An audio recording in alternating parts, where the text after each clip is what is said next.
গত এক দশকে ডিম, দুধ ও মাংস উৎপাদনে ঈর্ষণীয় সাফল্য এসেছে। জনসংখ্যার প্রবৃদ্ধির সাথে সাথে প্রোটিনের চাহিদা বাড়ছে, যা দেশীয় উৎপাদন বৃদ্ধি করে মেটানো হচ্ছে। প্রাণী সম্পদ অধিদপ্তরের তথ্য অনুযায়ী উৎপাদন বৃদ্ধি পেলেও বাজারের চাহিদা অনুযায়ী উৎপাদন বাড়ানোর সুযোগ রয়েছে। রফিকুল ইসলাম রলির রিপোর্ট, জানাচ্ছেন মাজহারুল আমিন শুভ। বর্তমানে দেশে নিবন্ধিত খামারের সংখ্যা ৬৬,০০০ ও অনিবন্ধিত ৭০,০০০। সব মিলিয়ে মোট খামার ১,৩৬,০০০। প্রাণী সম্পদ অধিদপ্তরের তালিকাভুক্ত খামারের সংখ্যা ৫,৭৭,৪১৬ জন। নিবন্ধিত ও অনিবন্ধিত মিলিয়ে দুধ উৎপাদনকারী খামারের সংখ্যা প্রায় ১২ লাখ। এই শিল্পে প্রত্যক্ষ ও পরোক্ষভাবে জড়িত প্রায় ১ কোটি মানুষ। ফলে দেশজুড়ে গরু ও ছাগল উৎপাদনে এক ধরনের নীরব বিপ্লব ঘটছে। দেশে ২০২২-২৩ অর্থবছরে মাংসের চাহিদা ছিল ৭৬ লাখ মেট্রিক টনের বেশি। সেখানে উৎপাদন ৮৭,১০,০০০ মেট্রিক টনের ওপরে, অর্থাৎ চাহিদার চেয়েও ১১ লাখ মেট্রিক টনের বেশি মাংসের উৎপাদন হয়েছে।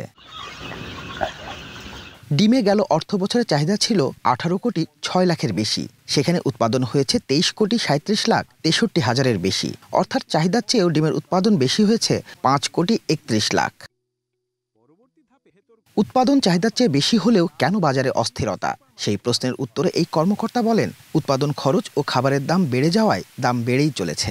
গবাদি পশু লালন পালনের এখন একটা বড় চ্যালেঞ্জ হলো আসলে খাদ্য, পশু খাদ্য। কারণ আপনি জানেন যে আমাদের দেশের যে গবাদি পশুর একটা বড় অংশ, বিশেষ করে লার্জ অ্যানিম্যালের, যেটা গরু, ছাগল, ভেড়া, মহিষ, লার্জ অ্যানিম্যালের খাদ্য আসলে কমার্শিয়াল ফিড কিন্তু সেরকম এখন আমরা বাংলাদেশে অ্যাভেলেবল হয়নি, বা যেটা অ্যাভেলেবিলিটি আছে সেটা প্রাইস কিন্তু খুবই বেশি হাই। খামারিদের উৎপাদন খরচ নিয়ন্ত্রণ করা গেলে মিলবে সুফল। ক্ষুদ্র খামারিদের যে পর্যায়ে ঘাসের যদি আমরা উৎপাদনটা একটু বাড়াতে পারি, সেক্ষেত্রে হয়তো কিছুটা হলো খামারি একটু ভালো অবস্থানে থাকবে। তো ওভারঅল আসলে খাদ্য নিয়ে আমরা এরকম একটা পরিকল্পনা দিন আমরা কাজ করছি। দেশের অর্থনীতিতে প্রাণী সম্পদের অবদান কম নয়। বছরে এ খাত থেকে ৪৬,৭৭৩ কোটি টাকার বেশি আয় সরকারের। মাজহারুল আমিন শুভ, এশিয়ান টেলিভিশন।